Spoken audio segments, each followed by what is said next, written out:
the smell of grass and leather. There were days when we'd play too. We'd cross the lines when the sun would shine and make our dreams come true. I had a glove on my hand and a girl in the stands. She stole my heart like a hit and run. It seems the world was so much simpler back then.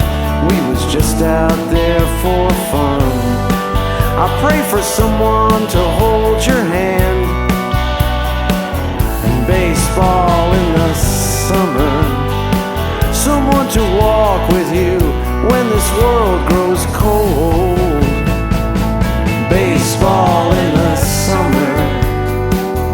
Baseball in the summer.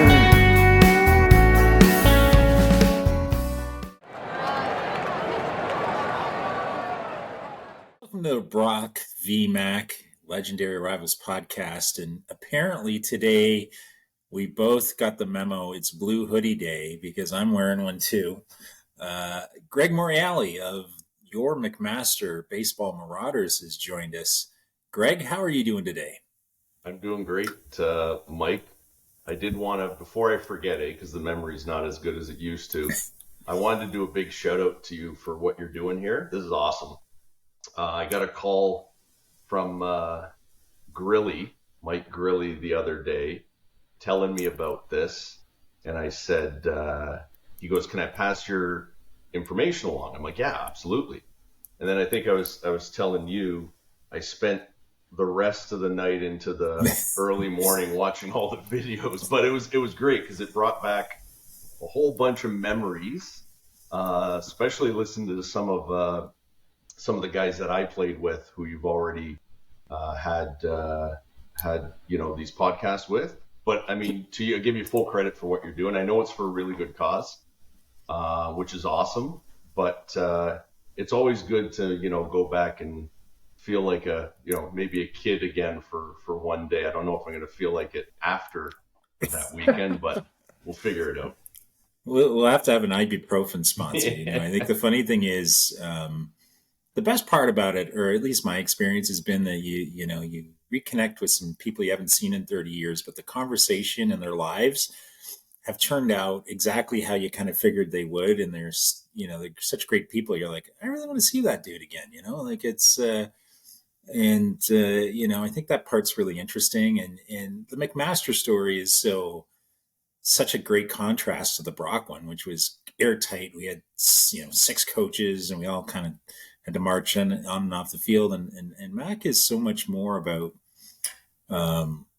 this kind of band of pirates that would, kind of had their own unique individual personalities. And, it's really interesting. And I'm having a blast kind of getting to know the people that Brad Reeson played with, obviously. And, I should have given everyone a warning. That guy looked innocent, but we all know that Reese could flash that smile while he was doing something completely ridiculous behind, while you were looking at him. So, Greg, outstanding. So I really thank you for that. I mean, I think it helps generate some excitement here. But whereabouts are you living? And I see Flutie Flakes in the background. Now that's old priceless school. Right there. Tell me where you're living and what you're up to. Yeah. So I live in Grimsby, Ontario. So born and raised in Stony Creek. So that's where I grew up. That's where I played all my baseball all the way through. But when I got married in 2004, was in Stony Creek, first house. Then we moved out to Grimsby, I think in 2009. And so we've been here ever since, which is great. The only problem though is I got 3 boys. They're getting older now, even though, I look so young. But but when I got here, there was actually no Optimus Little League program. Grimsby was purely a softball city or town, and drove me nuts because I grew up in the T-ball Optimus Little League program. So I started taking the kids out that way, and then eventually some guys started one up here, and ran it to the ground. But I think it's revived itself. In any event, I'm going on. But yeah, I'm sitting in my basement in Grimsby right now. Halfway between Hamilton and McMaster and our rivals down the QEW over here. Well, I think three boys will keep you pretty busy, that's for sure. And, probably like a prison calendar, you're probably got a little calendar where you're crossing off the X's until you'd be empty nesting it and going, thank God that's all done. But why don't we start with, we'll touch on the Flutie Flakes a little later, because you clearly must be a Bills fan if you're either that or a Doug Flutie fan, one of the two. But let's talk about where you grew up and how you discovered a love for sports. I think it's obvious that it translates beyond baseball if you're wearing a Tar Heel hoodie. Tell me a little bit about your love for sports and you growing up. Yeah, so like I said, Stony Creek, born and raised. Basically, baseball was my first sport, right? So played basketball, played with another Mac legend on the basketball court, Steve Mega, so I'll give him a shout out right now. But I grew up with him, went to grade school with him. But baseball was everything. All my buddies played baseball. They played baseball and hockey. I never played hockey. I would always go watch them, but I never played. And my older brother, so the Flutie Flake, my older brother actually went to McMaster, played football at McMaster, then went on to play in the CFL, played with Doug Flutie in Toronto, won a Grey Cup there, all that good stuff. So that's kind of the connection up there. But yeah, I mean, listen, I love baseball for a whole bunch of reasons, but I mean, I love having fun, and there's no better place than you can have fun in a baseball dugout, right? Yes, it's fun being on the field, but I mean, being with your buddies, your teammates, spending time at the baseball park, shooting the shit and fooling around and, making coaches crazy because, you're maybe having too much fun and you need to focus on the game. I mean, I always enjoyed having fun when I played. I'm always there to compete and win, but I enjoyed it. So grew up through Stony Creek T-ball. That went into Little League. Played actually with one of your teammates, Ricky Bottomley, in Stony Creek back in the day. My condolences. Rick is such a horrible person. It's unbelievable. I got a good story about Ricky when we played a game at Mac. Maybe one of my highlights, only because he was such a good athlete when he was younger and I wasn't, that when I actually had an opportunity when we were playing you guys probably in 96 to throw him out at second on his way to second from my knees, by the way, because I was lazy, right? I wasn't getting up. I was just back then my arm could do anything. Now it's a different story. But we went from there. Then you went into OVAs, obviously Stony Creek. Spent some time playing, and I don't know if you remember this league called the Big League. The Big League, it was interesting. It was kind of like you're done the OBAs. It was before senior COBA type thing, but it was you're still a kid. Anyways, Stony Creek hosted the Canadians at the Big League, whatever. So that was fun to be a part of.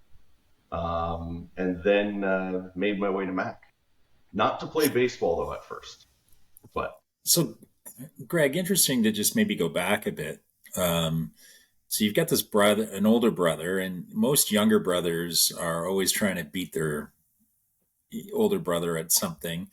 But football and baseball are pretty far apart on this, on just the way that the games are played and that kind of stuff. And I'm like you, I really cherish that dugout experience because baseball's paced in a way that, if you're sitting through, the third pitching change in an inning or between a doubleheader, you're not going to just be talking about whether it should be a sinker or a slider at this point. You get into these obscene conversations and, you bond with your teammates a lot more than a hockey shift where the coach is yelling at you and you're breathing heavy and you can't even get out a word in edgewise because you're exhausted. Or in football, you got a helmet on, a mouth guard on, and all that kind of stuff. Were you guys just completely different in terms of your choices, or as a younger brother, were you just trying to find your own sun, as I like to call it? Everyone wants their own spot in the sun. It's a good question. My brother actually didn't start playing football until grade 10 in high school.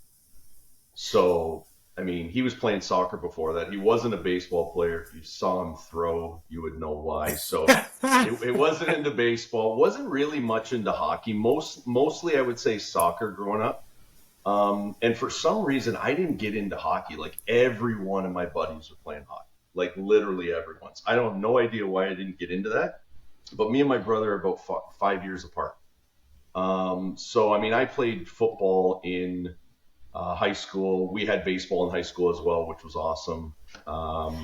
So I played that. He, coming into grade 10, though, it was just full steam ahead with football for him. I liked baseball. I liked basketball. I enjoyed football, but not as much, obviously, as him. Interesting story later when we get to it around, my career, my baseball career, and how that ended, at the pinnacle of my elite performance. But it ties back to football in some way. But we'll get to that point for sure. Well, this sounds like the journey we need to take. Was McMaster, as you're getting through high school, you're picking a university, not because, you want to go play a varsity sport because you're pursuing your education. It was McMaster your choice because it was local, or did you want to really go somewhere else and just ended up going to Mac? What was the story there? Yeah, I flirted with a couple different options. So one was to go out to Windsor. Me and my buddies, maybe some of us will go out there. One was actually go to Laurentian because they had a sports management program, I think before one kicked off at Brock. And then obviously to stay local, I still live, 10 minutes from where I grew up. No regrets that I didn't go away. Picked Mac, went with a couple of my buddies on a football recruiting day, which was actually funny. I think the highlight of my day was we had a Kentucky Fried Chicken in one of the residence food things. So, they took us there and I was eating those big chicken sandwiches. I forget what they were called. Met with the coach. Clearly McMaster in need of a nutrition program at this point. Back then, there was a Big Crunch, I think they were called. It's funny, getting a little off. I used to go in there, and the lady behind there who used to make them would always I don't know if I became friends with her or whatever, but she'd always put extra chicken on this sandwich. The sandwich already had too much chicken on it, but she's like, here, just take it. Anyway. But I went, I love football. Don't get me wrong. I love football. I just didn't have it in me to want to play. And then when I found out that, and I couldn't even tell you how I found out Mac had a baseball team. I for the life of me, I don't even remember. But the minute I heard that, I jumped on that opportunity. So that was great because most of my university career was either spent in the gym playing pickup basketball, or in the cafeteria playing an Italian card game, Brisk. Not a lot of work was happening, I don't think, in the 3 years I was there. So, did you have to, Greg? You kind of somehow mysteriously appear out of the ether at the practice field. Did you have to try out for the team? And do you remember meeting the coaches for the first time? So I listened to some other stories. It was fine. So they talk about, we went to Alexander Park. That's where we had tryouts. First of all, there's no baseball in between Alexander and Park. If you ever been there, someone just carved out what looked like a couple or two or three diamonds There weren't anything. They had a backstop, and one backstop was really small. Anyways, that's where we tried out. One of my buddies, who I grew up with, he was a bit older. He came out with me, and that would have been '95. So at that time, Newton was still there. Well, obviously, but there's a bunch of kids who tried out, and I don't remember that there was tryouts every day. Maybe I didn't go every day. I don't remember, but I remember trying out and making the team as a catcher. Again, in '95, Newton was still playing, so he's kind of like the old guard, and I'm just waiting to break my way through at some point in time. But you can tell that for a team that was a couple years into existence, and for the number of really good players that showed up, it was pretty interesting to see, right? We still looked like the Bad News Bears and clubbing things together and just, trying to make it work. But we had a team. We definitely had a team. We definitely had people who could play, which was awesome. And, obviously we've got Coach Graves and Coach Romanowski at this point. I would assume that Henry takes an intense interest in you because he's all about coaching up the catching. Oh yeah. Henry, tell me a little bit about Henry as basically your position coach, right? Henry was a good dude. Gurley talks about him. Brad Arnsey talks about him. And he was definitely a guy who kept, like, Donnie would get agitated and angry and whatever, but Henry always kept a kind of even keel and liked to joke around or whatever. And Gurley, whatever Gurley said in terms of Henry taking you to the other diamond, again, diamond used loosely, but taken to the other diamond, he did the exact same thing to me. Strap up, he'd get his tennis racket, and he'd just start firing tennis balls at you. And then, of course, he wanted you to practice the pop flies, and then he'd wheel them up in the air. And interestingly enough, I think his son was a catcher as well. So sometimes his son would show up as well. And I don't know if I was getting coached by Henry and his son at the same time. And I'm like, I don't know what's going on here. But it was a lot of fun. He was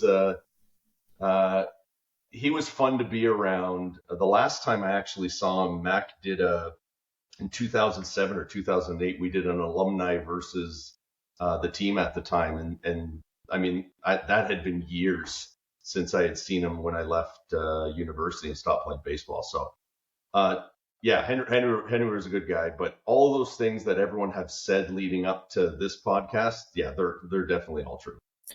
Well, I have some good news. We've recorded one and edited one with Henry, and it'll be hitting probably in a week and a half or so. Oh, awesome. I wasn't sure we were going to be able to get it. We may have had to.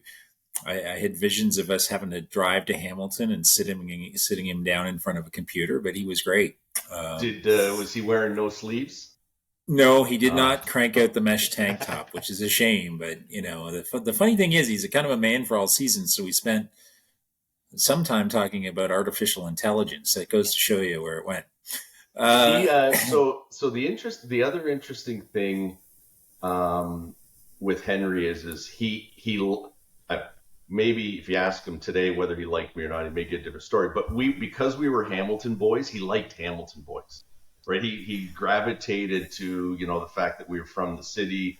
My buddy Dave was also a Hamilton boy, and I remember him always he liked that because that's where he's from as well.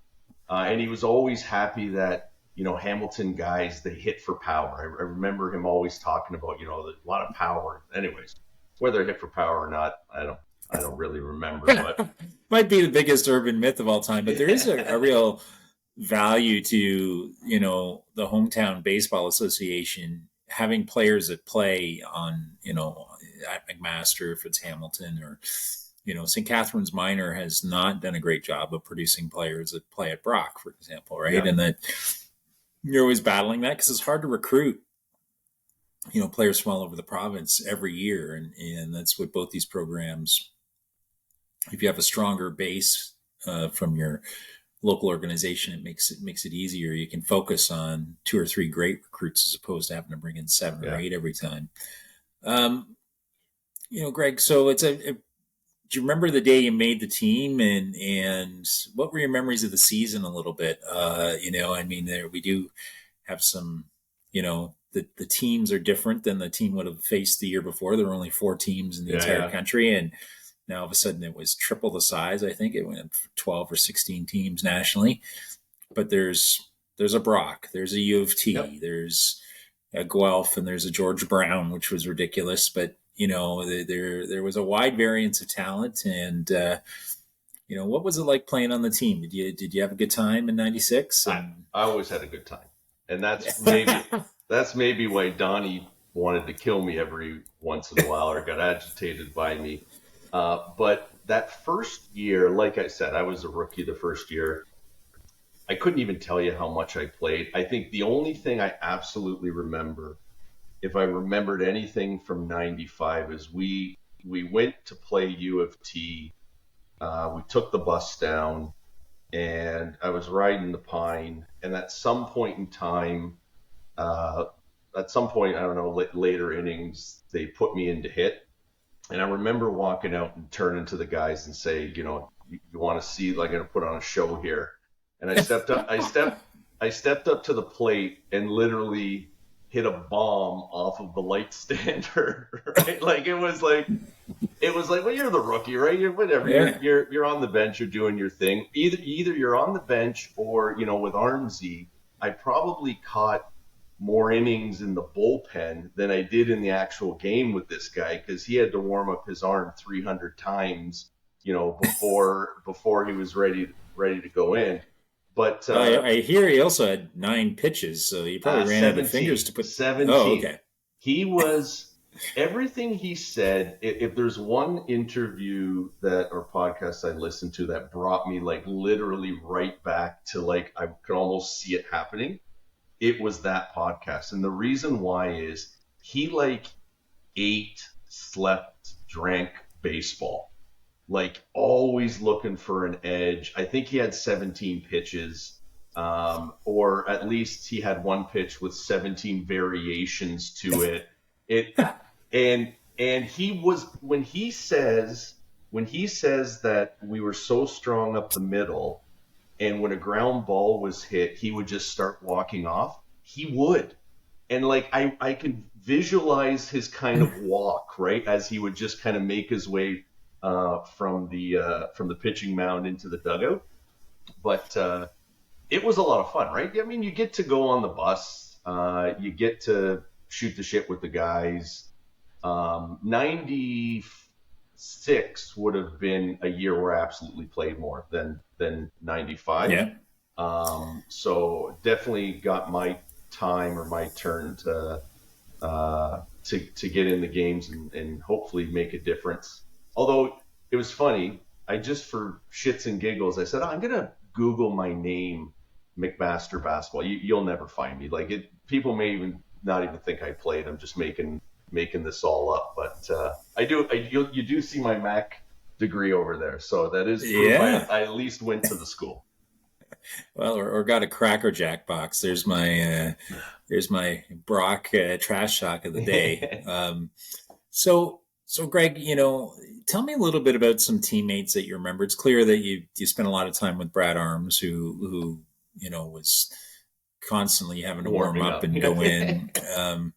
But over the course of '96, you're going to spend more time around some of these same guys that are coming back for their second or third or their first years even. Any crazy stories that I think you calling your shot and hitting a bomb is absolutely hilarious. And you should be absolutely happy that you're playing U of T, because if it would have been me, the next time you got up, you'd have been kissing the dirt. But, tell me a little bit about, some of your teammates that stand out for you in that time period, and maybe what goes through your head being a catcher, because you have to control these unusual personalities in the pitchers, and you, at that point you're going to be catching Doug Lunny with his big overhand curveball, and you've got Brad, who's obviously a scientist out there trying to create things, and Pino, you know, Rob Pino, Rob Pino, right? Another one that ropes. Yeah. So tell me a little bit about just your relationships with those guys. And Pino is one that really stands out to me because he's so freaking smart. He's like some sort of doctor in Sudbury, but you know, it's I could see that guy just figuring out the exact trajectory and the angle and everything else.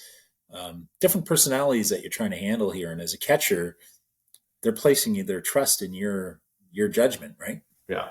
I think the beautiful thing about what you're doing here is I'm hoping to have more of those conversations, assuming these guys are going to show up and we're going to get back together again, right? Because there's probably so much I forgot. There may be stories that someone tells about me or whatever, but I mean, if we look at if I just, and you've heard the same names probably because like they were the studs on the team. Like Cooper was like a thoroughbred. Like I never seen a guy who was that big and can run that fast and catch that good. Like I was in awe of this guy on the field, right? I'm playing with the guy and I'm in awe of him. Like, oh my God, like I look like a turtle compared to this guy, and he can hit for power. Like to me, before I got into like senior ball, he was probably one of the best baseball players I had seen or played with. Dougie was probably, oh, you got me there? Yeah, Dougie was probably top 2 pitchers I've ever caught in my life. Why? Because he had so much control over his pitch. We can work the plate, we can work the corners. Like you said, that curveball, the ass would just fall out of it. He was about 60 pounds soaking wet on the mound, right? Like he was, but the thing was, as a catcher, you don't want to be fighting for your life behind the plate, right? Like I caught some guys in senior and they threw smoke, but I was having a harder time than the actual hitter was trying to stay on top of him. So Dougie for me was, I mean, what a joy to catch. Even Armsy, like you said, didn't throw hard, but he always hits the spots, right? And Pino was the other one that I remember for sure, because he threw gas, like it wasn't moving. It was just like, and so I remember those 3 predominantly. There's probably more. We didn't have a deep pitching staff though in 95 or 96. So if we kept stats, or if anyone kept stats, they probably threw a lot of innings, and then playing positional spots as well. And then Reeson was, he's like the Derek Jeter of on our team. Like he couldn't do anything wrong. Everything was so smooth and everything looked so bloody easy. And it was because the guy was constantly working on it, right? Like he was working on his craft all the time. I was probably fooling around half the time and whatever, but he was that good. And it looked to me like it came that easy for him because he put in the work, right? Like he prepared and he did all the things you're supposed to do to play at a high level. So, those are the guys that stood out the most. There's definitely more. I need to see more. I need to see more kind of faces to names, and then hopefully a bunch of more memories start to flood back for me. I'm 100% sure that they will, because a lot of the Mac guys are now stepping up and laying down their memories. And Greg, how's school going for you during this time? Because it's a lot to bite off playing a varsity sport and trying to make your way through school. We freely admit on the Brock side that there were a lot of struggles with it because it was just all of a sudden being pushed into a deep end.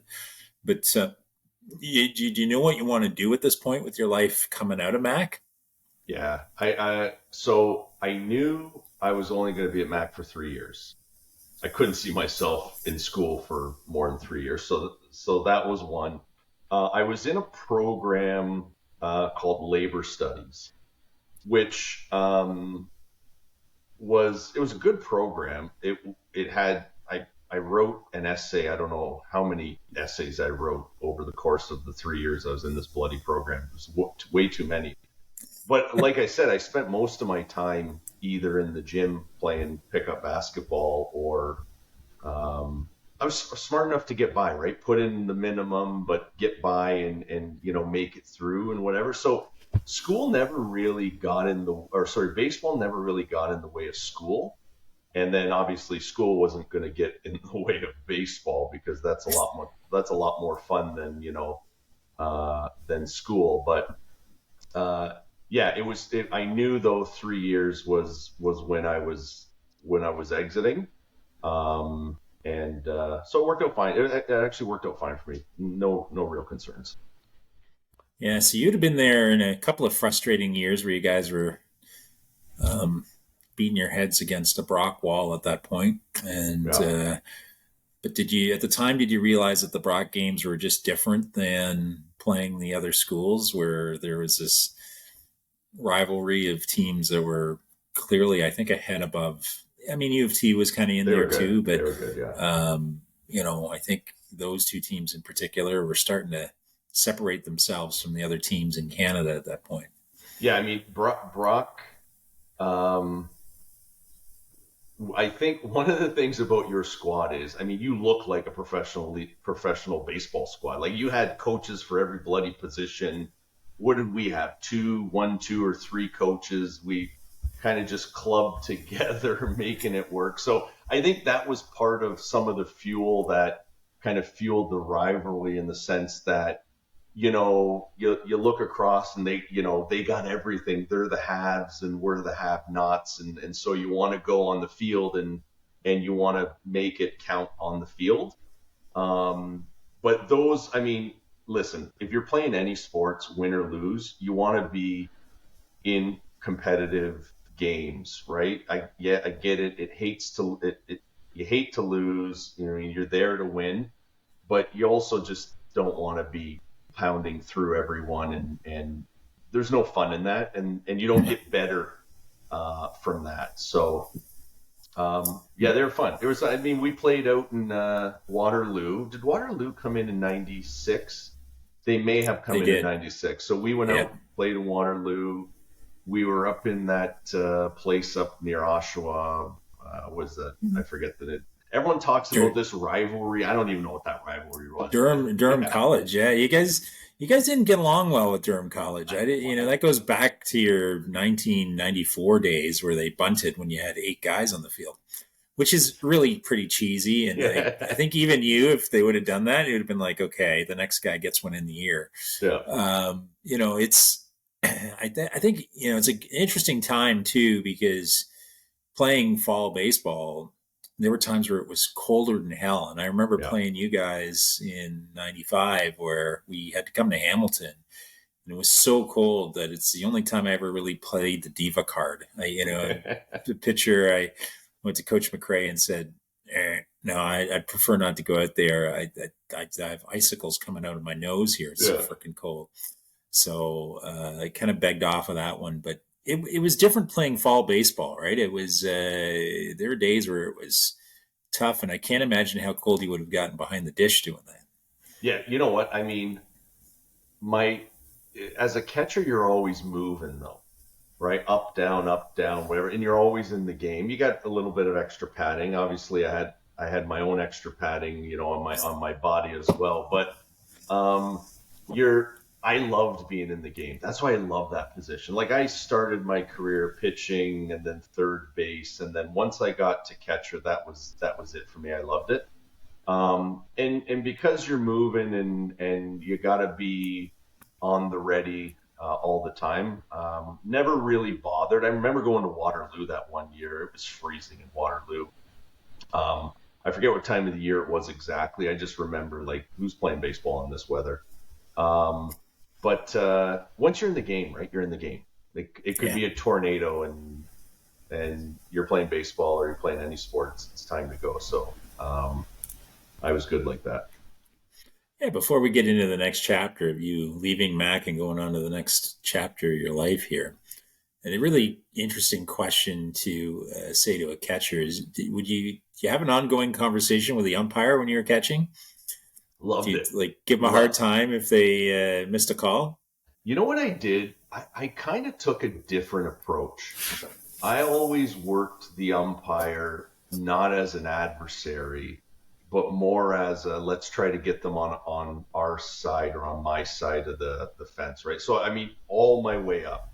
And, you know, umps, like any referee or any sport, umps are going to blow calls. They're going to give you calls, whatever. And I found that it was always easier to try to work with them and get the extra calls than to be kind of, you know, stuck, you know, have the guy stuck behind you and who you two guys now hate each other because you're just all up in each other's grill type of thing. So that's all my approach was always to work the umps in my favor. I never really, you get mad at times. I mean, they make stupid calls. But I always worked it. I tried to work it in a way where if I didn't get that call that first time, I was going to get that call back. And it may not come immediately the next time, but I would have been working that conversation with the ump to make sure that call's coming back, and hopefully, you know, there's a +1 on top of it or a +2 on top of it. So, that's always been the way I approach. I like to have fun with the umps as well, right? They're sitting behind. They're sitting behind this as well. You know, you miss sometimes, right?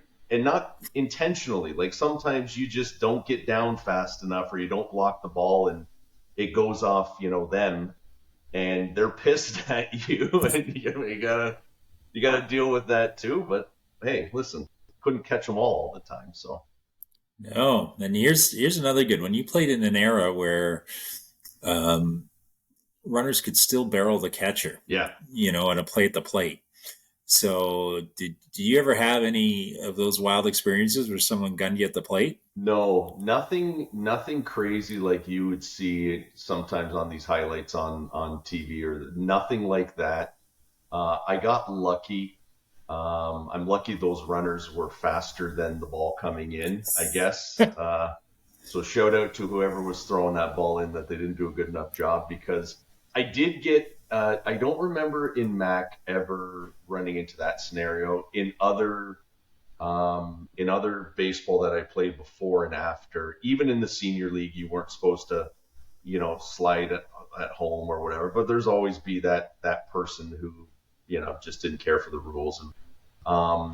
And a lot of the times it was more me being aggressive than the runner if I got myself into any contact, right? Yeah. I wasn't waiting for it. I was, in some cases, I may have been almost kind of leaning into it myself. So I'm lucky. My knees are still good, knock on wood. You know, I could probably get, you know, maybe 3/4 of an inning in behind the plate. But yeah, I'm lucky, and I played, and we'll get there, but I did continue. I took a bit of a hiatus from baseball and then found my way back into it, playing with Grilly and the boys up in Glanbrook in the Senior Coba League. So it's been fun. It's been a part of my life, and this came up, and I'm like, oh, this is wild. I'm all in. Well, let's go there then. So you put in your 3 years at Mac, and what comes next for you, and what prompts the hiatus from baseball at that point? Well, let's first talk maybe about the pinnacle of my baseball career. So this would have been 97. So you're probably thinking 97. I don't remember you on baseball, the Mac baseball team that won the national championship. And you're right, I wasn't on the Mac baseball team. So in my infinite wisdom, I decided I was going to try out for football. I said, it's my last year at Mac. I'm going to go and play for the football team. So at that time, Greg Morreale was the coach from Western. He had got the job at Mac. So I went and tried out for football. And then as we got through tryouts and at the end, he had pulled me in and he says, listen, not sure how much you're going to play this year, but I want you to come back next year, get bigger, blah, blah, blah. And I'm thinking to myself, there's no next year for me. Like, I'm done after 3 years. So I just said I wasn't going to play football, but then I didn't go back to baseball. I just didn't do it. Like, I just stopped, right? And then the team goes on and has huge success. I mean, next time I see Grilly, I'm going to tell him I'm the reason, why, he's behind the dish for the 97 team. But the team has huge success. And all I remember for the years later is my dad just reminding me of, that decision I made or didn't make. And I couldn't tell you for the life of me, Mike, I couldn't tell you why I didn't go back to baseball. Like, it was football, not going to play it. Okay, done. And then that was it. And so I stopped. Like, I didn't play baseball until that would have been 97. At some point in early 2000 and something, Grilly, I think it was Grilly, Armsy and Tui and those guys were up at that Glamberg Cova team. And they're like, why don't you come out? And I'm like, yeah. And then I fell in love with it again. And that was a whole other part of my career, which was just a ton of fun. So yeah, absolutely. I'm sure that your teammates won't do anything obnoxious like flash their national championship rings in your face or anything like that. But obviously that's maybe a decision you'd like to have back, maybe a mulligan on that one. Yeah. Sure. But what happens? Do you take a job at that point, or are you just trying to figure life out a little bit for a while? What happens next for you? Yeah. So after Mac, I went to do at Sheridan in Brampton. I went to do a postgraduate in human resource management, and I was driving out to Brampton from Stony Creek, and I mean, it's not like the traffic today, but still, it was a long ways away. And then I realized they offered the same course at the Sheridan in Oakville. So I dropped Brampton. I think I had to wait so many months to get back into the Sheridan at Oakville. That was a lot of fun. That felt like I was in high school again. That atmosphere was like I was in that bar thing playing foosball all day, and then I get all sweaty, and I'm like, I can't go to class all sweaty, so I just go home. Right? I gotta go home now, right? So I did that, and then after Sheridan, that was a year program. It had a co-op. Did some worked for a company that ran these grocery stores, doing some human resource stuff, and that was fun. Worked with some guy in IT, and we would just download music all day. Like, that was the biggest thing back in the day, right? The ICQ, or I forget what it's called. It's like today's Teams or jabbing people back. Anyways, I'm dating myself. But then I found my way in 2000. I got a job at the Workplace Safety Insurance Board, so the compensation board. I've been there ever since. So it's been a long run. I'm 24 years in this April. And I've had the opportunity there to do a whole bunch of different things. And now I'm leading on the IT side, an entire delivery vertical. I won't bore you with all of the details about it. Started a family, right?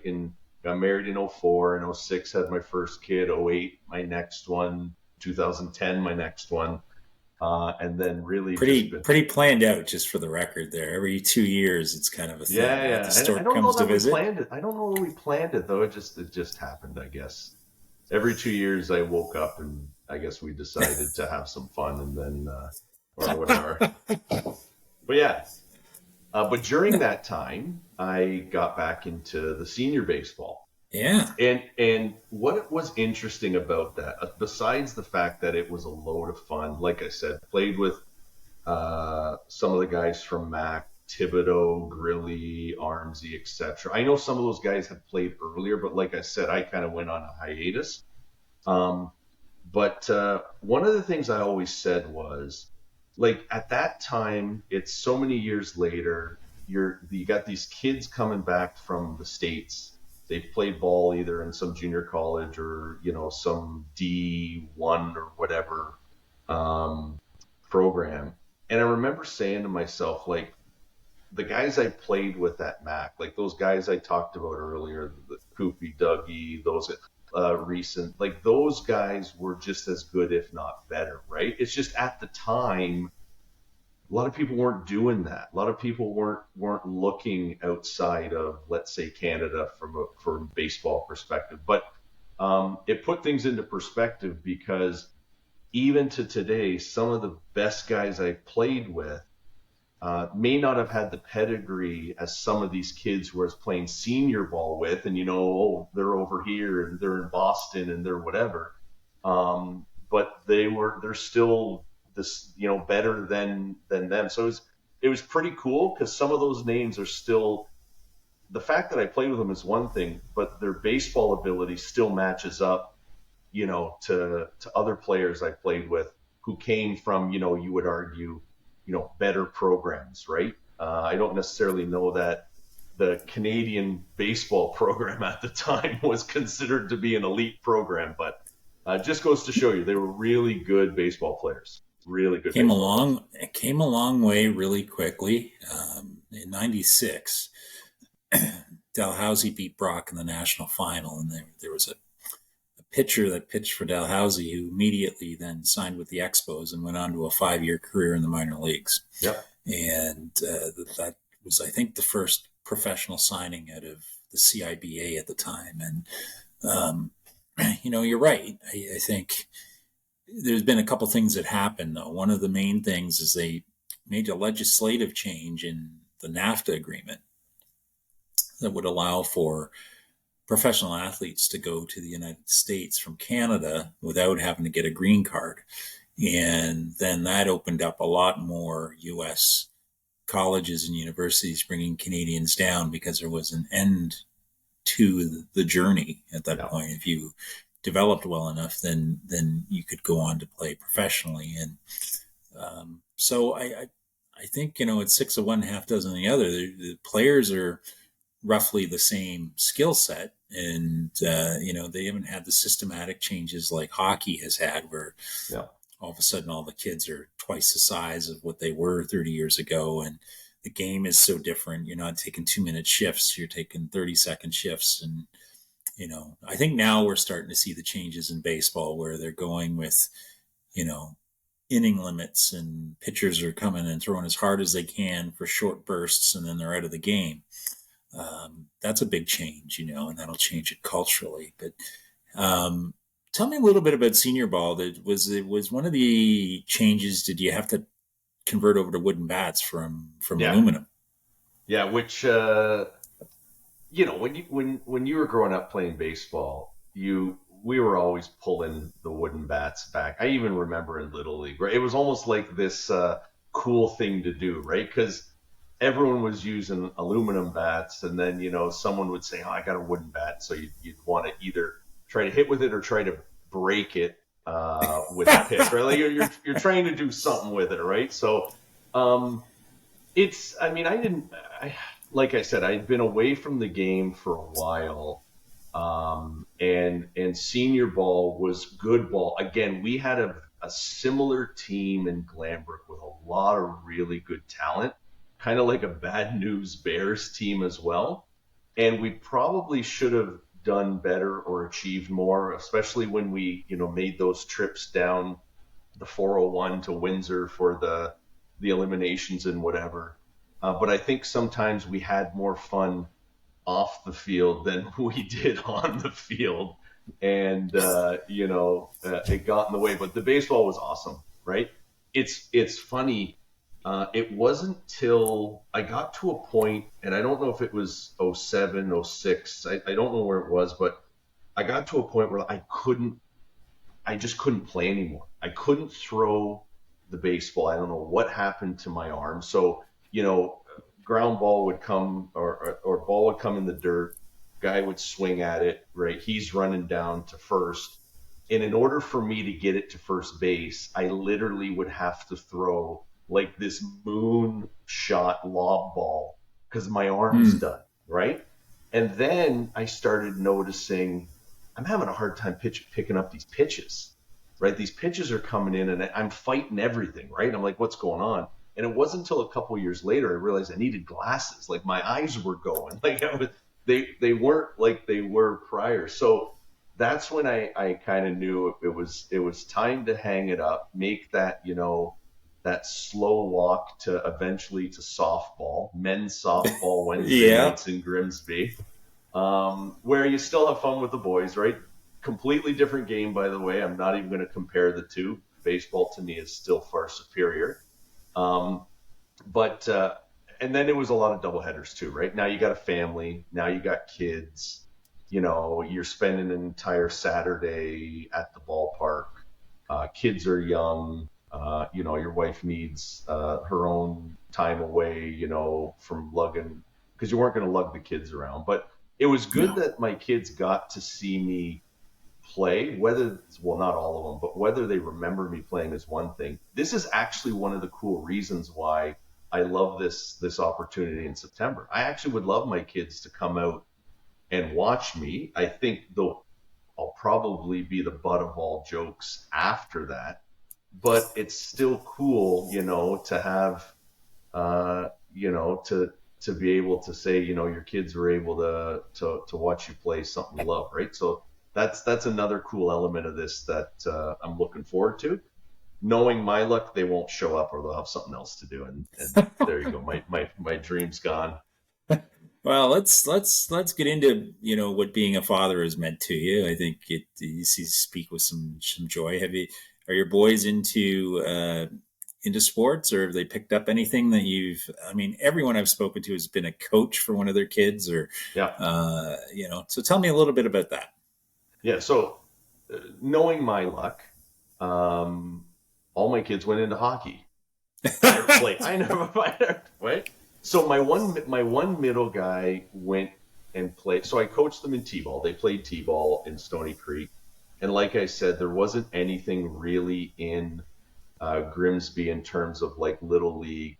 And going back and forth to Stony Creek all the time, like we moved to Grimsby, right? I didn't move to Grimsby to just keep going back into Stony Creek. Eventually, they started up baseball here, and I coached the rep team 1 year. Again, had a bunch of kids that were good athletes, not the best baseball players, but you can see them getting better. My boy, you can see kind of some spots where he shined, and I thought he can stick with it. And then after that 1 year, he's like, "This is boring. I'm gonna go play soccer, and I'm gonna be a goalie." I'm like, or a goalkeeper. I'm like, "Are you kidding me? Like, you're gonna go from this, which you say is boring, to sitting literally between the posts."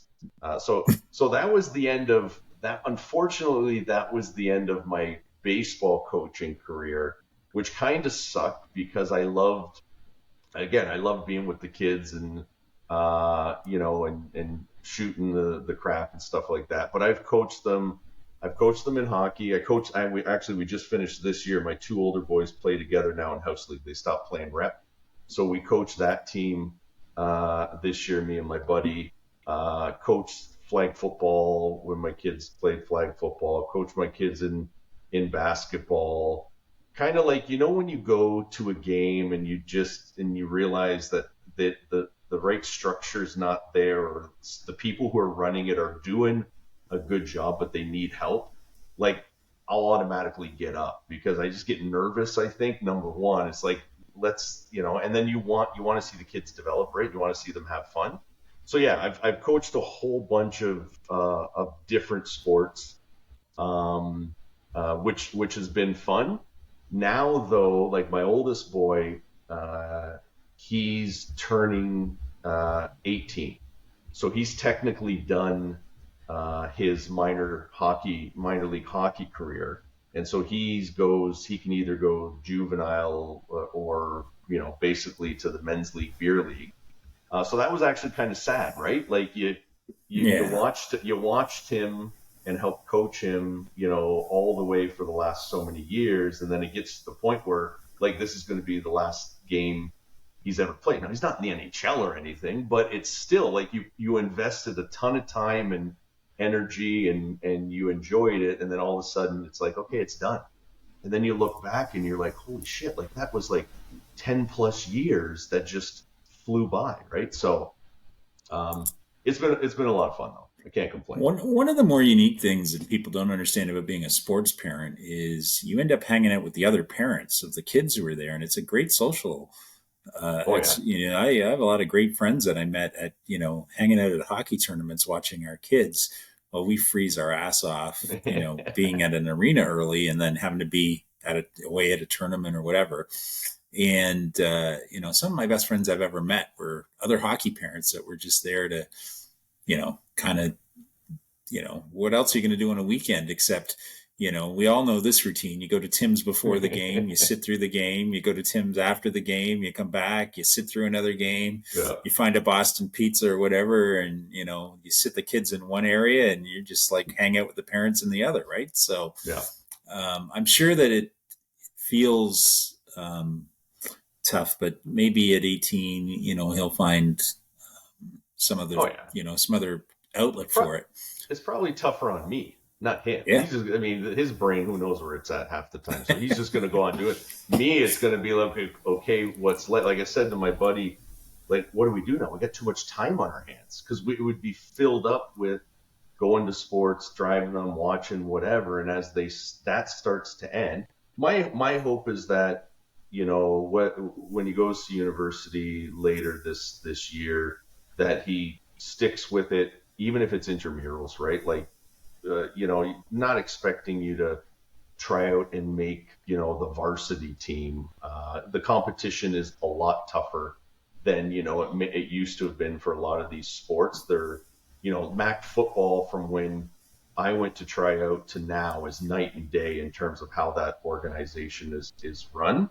But you hope that he stays involved in sports because, like I said, I'm 40, going to be 48 years old, but guess what? The softball season starts soon. Gotta get in there.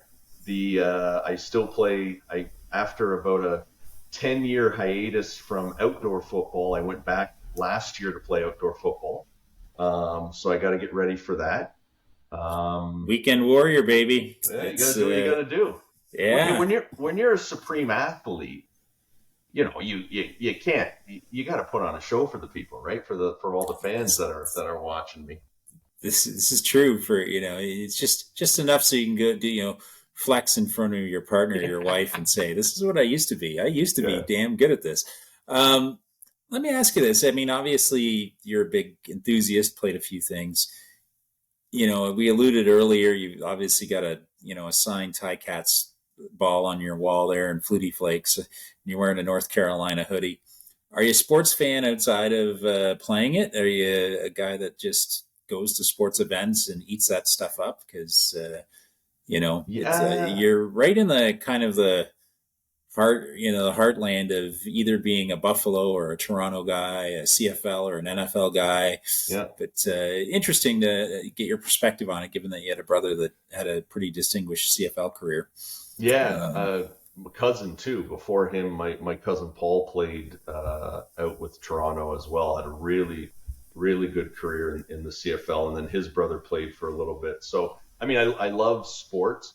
To be honest with you, I don't watch a ton of sports. I don't go to a ton of sports. Like I'll put on the Sports Center, see what I missed, and we just had March Madness the other day. I love that tournament, so I'll try to watch as much as I can.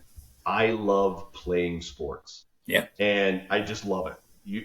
This is what I'm saying. Like, I don't go to a gym. My wife keeps telling me, get rid of this gym membership. One day I'll go. But if you called me up and said, hey, we're going to go play football outside, or let's go, shoot the basketball, or whatever, I'm down. Like, if I'm playing something, I'm happy, right? So I would say sports has been a huge part of my life. And, all of my buddies and, all the people I met along the way. became friends with, played with. Like you don't forget those experiences. It doesn't matter how long it's been.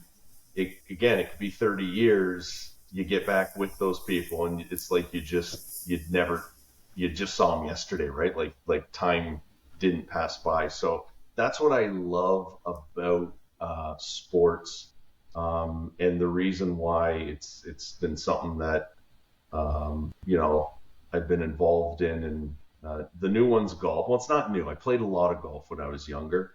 Okay. I just haven't pulled the trigger on a golf membership yet. My kids are getting into golf, and they want to go to the range like every day. And I don't think they realize that does cost money to, buy a box or a thing of balls. But looking forward to do more of that, hopefully, and continue to try. Yeah, go ahead. Sorry. Golf membership is warming up in the bullpen, Greg. That's how that goes, right? So, no, it's great. I mean, and I think, obviously as you get involved in your boys and their next step, is there any advice you'd give them about the university experience that they should be seeking out?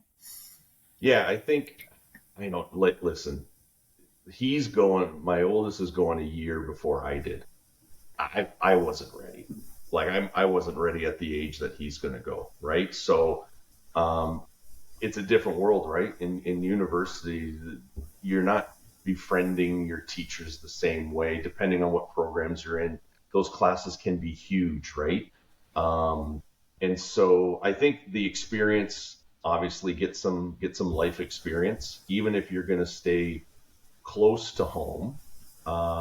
Maybe spend the first year or so on campus and figure out how to make your bed and clean up behind yourself and pick up a towel every once in a while, right? Like at least I'll pay to take that off of my end.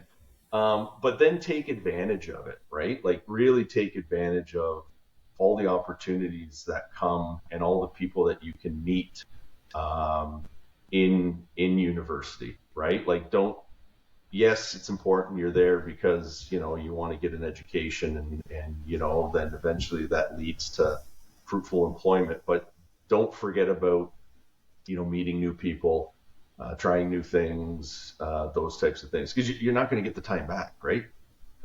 You can't go back. I guess you can go back as an overager. I guess I still have some eligibility if I wanted to go back to university right well, now. Well, apparently it was a little lax at McMaster where people could play for 10 years. I say quite commonly that my VP, Ted Gendron, and I ran the league in 96. Yeah. So we put those games on in the Sky Dome that you guys played in. But one of the things we wanted to get in there was eligibility because we had played a Laval team that may have had some lax eligibility. But I did a podcast with, to give everyone a little heads up, with the ex-Brock catcher Nathan Kapusa, who's a great guy who played on our 95 team. And apparently he played on the Guelph University team while he was still in high school because his girlfriend was at Guelph in residence, and they recruited Nate to play even when he was in high school. I'm like, wow, that's a sham. I'm glad that if Guelph would have won the national championship or knocked you guys out, there'd be a furor, right? So, early days, and I guess these programs are doing whatever they could to survive at that point, but very interesting. So you touched on something. So I didn't know. So awesome. Great job for organizing that 96 game at the Sky Dome. I played in that. That was wild, by the way, right? Great experience. I think, was it Gillick or Beeston or whatever? I mean, I remember them being down watching the game. But funny story, kind of getting or dovetailing back to Donnie. Like I said, I enjoyed having fun, and he was a fierce competitor, and sometimes I may have been having fun and you didn't like that or whatever. But I started and I actually don't know who the other catcher would have been behind the plate. All I know is I started the game in the bullpen.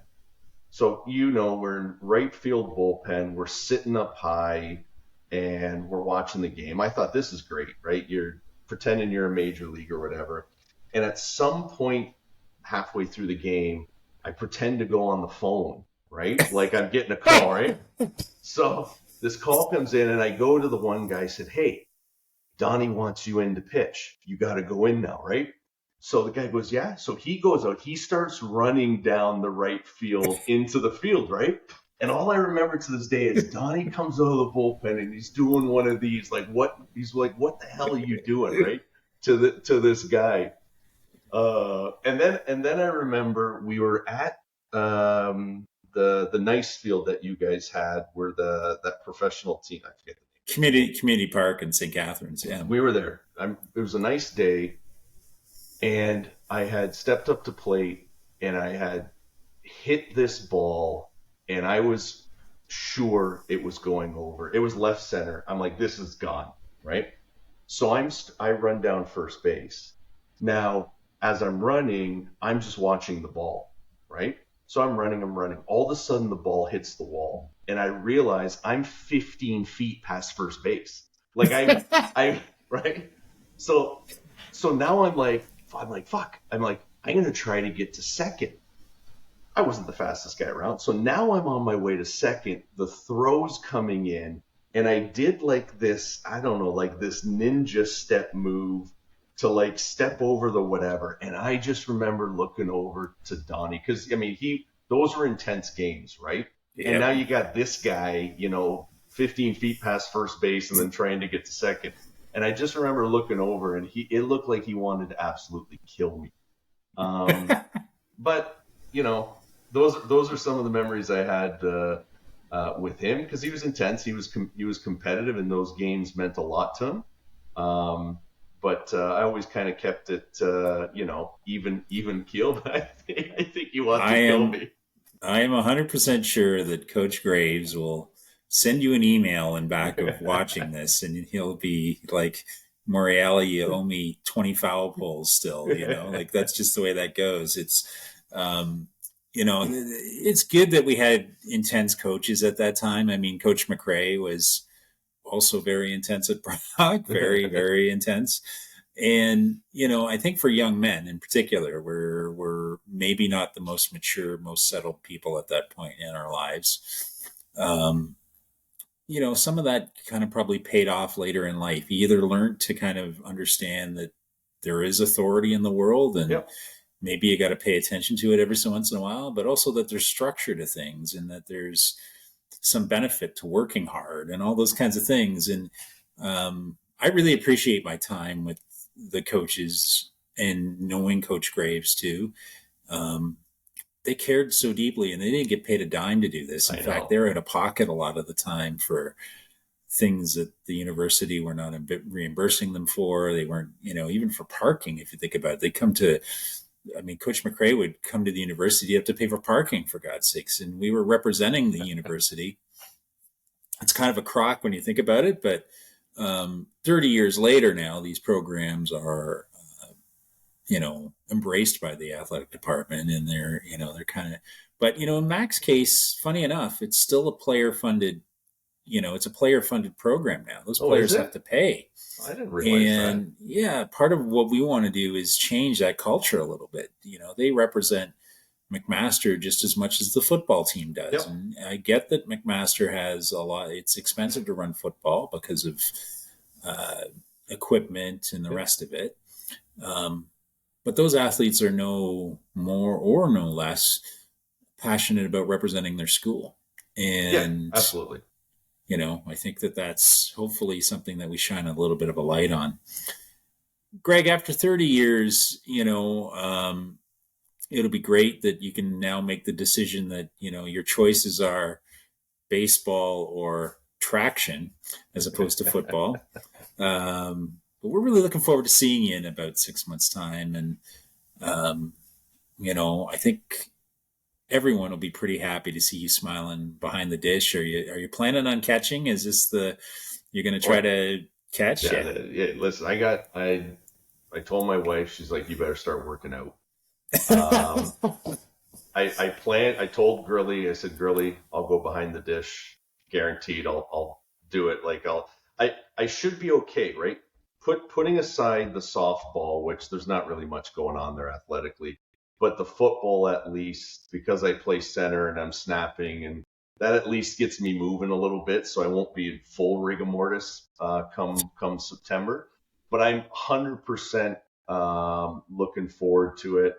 I'd love to catch some of the guys that I caught back in the day, assuming that they could still throw. I will not throw down to any base, so your squad, if I'm in, can steal every base, including home. You're not going to get a throw from me, because even in softball, I'll catch a pop fly, or I'll pick up something hit on the ground to the outfield, and I'll come up throwing, thinking it's still the same arm that I had 20 something years ago, and then I throw and I feel like I'm going to throw up because the arm is in so much pain. And I'm like, I'm just going to go sit on the bench for the rest of the game. So I'm looking forward to that. I'll go behind the dish. Like I said, the knees are still good. I mean, if I can do I'd do 9 innings if someone let me, right? You kind of have to pull me out of there. But yeah, definitely looking forward to it. Amazing. Greg, thank you so much for today. It was great. Flew by. Great to get caught up, and we'll see you soon. We'll be in touch. Absolutely. Take care, man. Thanks. Bye-bye.